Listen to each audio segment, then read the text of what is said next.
मुख्यमंत्री योगी आदित्यनाथ ने शारदीय नवरात्र की महानवमी के पावन अवसर पर गोरखनाथ मंदिर में कन्या पूजन किया। उन्होंने नौ दुर्गा स्वरूपा कन्याओं के चरण पखारे, उन्हें चुनरी ओढ़ाई, आरती उतारी और भोजन करवाकर दक्षिणा और उपहार देकर आशीर्वाद लिया। मुख्यमंत्री ने नारी शक्ति के महत्व और उनके सम्मान, सुरक्षा और स्वावलंबन पर जोर दिया। पेश है ये रिपोर्ट।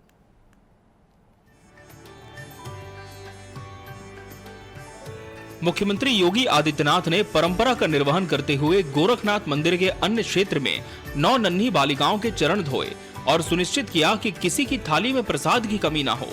कन्या पूजन के दौरान गोरखनाथ मंदिर के प्रधान पुजारी योगी कमलनाथ, काशी से आए जगत गुरु स्वामी संतोषाचार्य सतुआ बाबा एवं अन्य संतजन भी उपस्थित रहे। उन्होंने मीडिया से बातचीत में प्रदेशवासियों को शारदीय नवरात्र की नवमी और विजयदशमी की बधाई दी। मुख्यमंत्री ने कहा कि नारी शक्ति के बिना सृष्टि की कल्पना नहीं की जा सकती। नवरात्र और अन्य पर्वों में मातृ शक्ति का पूजन हमें नई प्रेरणा देता है और चराचर जगत की आदि शक्ति नारी ही है।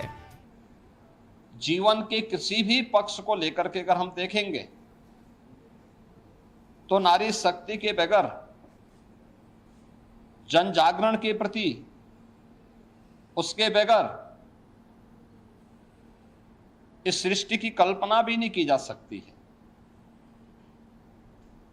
और इसीलिए भारत की सनातन परंपरा ने हर पवित्र कार्य को, हर पवित्र वस्तु को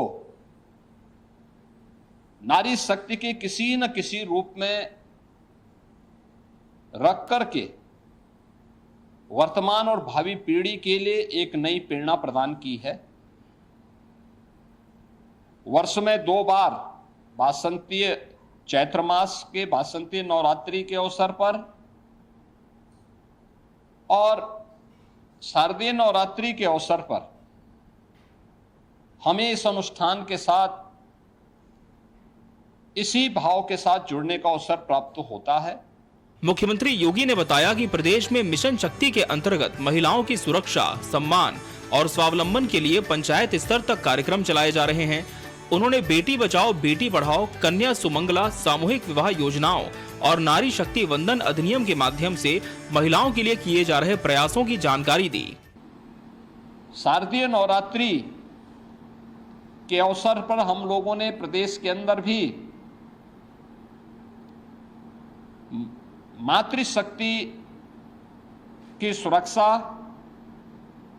उनके सम्मान और स्वावलंबन से जुड़े हुए मिशन शक्ति के 5वें चरण के कार्यक्रम का शुभारंभ किया था।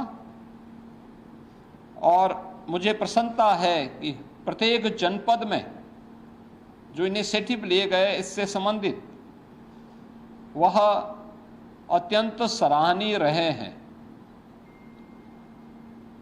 समाज में अगर बेटी सुरक्षित है, नारी शक्ति अपने आप को सुरक्षित और सम्मानित स्थिति में पाती है, तो ये मान के चलिए कि समाज की सुरक्षा की व्यवस्था पुख्ता है।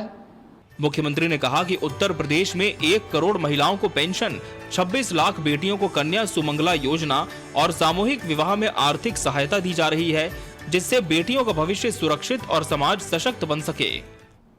प्रदेश के अंदर आज के दिन पर 1 करोड़ ऐसे परिवार या महिलाएं हैं जिनको हम 12,000 रुपये सालाना पेंशन की सुविधा उपलब्ध करवा रहे हैं।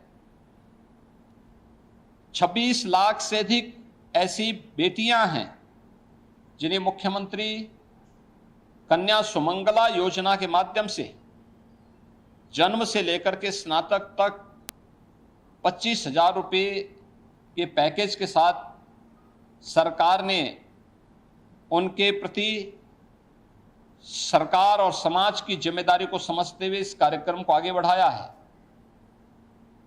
प्रदेश में हम लोगों ने मुख्यमंत्री सामूहिक विवाह योजना के माध्यम से अब बेटी के जन्म लेने से लेकर के उसके विवाह तक की सारी जिम्मेदारी सरकार लेगी। इस कार्यक्रम को मुख्यमंत्री सामूहिक विवाह योजना के माध्यम के साथ भी जोड़ा है और मुझे प्रसन्नता है कि बड़े पैमाने पर मुख्यमंत्री सामूहिक विवाह योजना की राशि को बढ़ा करके अब हमने प्रति जोड़ा 1 लाख रुपए की राशि इसके लिए घोषित किया है और मुझे प्रसन्नता है कि बड़े पैमाने पर इस सुविधा का लाभ वे परिवार जो गरीब हैं, वंचित हैं, बेटी की शादी के लिए चिंतित रहते थे, धनराशि के अभाव में नहीं कर पाते थे, अब सरकार और स्थानीय प्रशासन इस जिम्मेदारी का निर्वहन कर रहा है। मुख्यमंत्री योगी आदित्यनाथ ने गोरखनाथ मंदिर में नवरात्रि की नवमी पर कन्या पूजन कर नारी शक्ति के सम्मान, सुरक्षा और स्वावलंबन पर जोर दिया। उन्होंने प्रदेश में महिलाओं और बेटियों के सशक्तिकरण के लिए मिशन शक्ति, बेटी बचाओ बेटी पढ़ाओ, कन्या सुमंगला और सामूहिक विवाह जैसी योजनाओं की जानकारी दी। मुख्यमंत्री ने कहा कि नारी शक्ति के बिना समाज और सृष्टि की कल्पना अधूरी है और बेटियों का भविष्य सुरक्षित बनाने के लिए सरकार निरंतर प्रयासरत है। Bureau report, TV 24 news, Lucknow.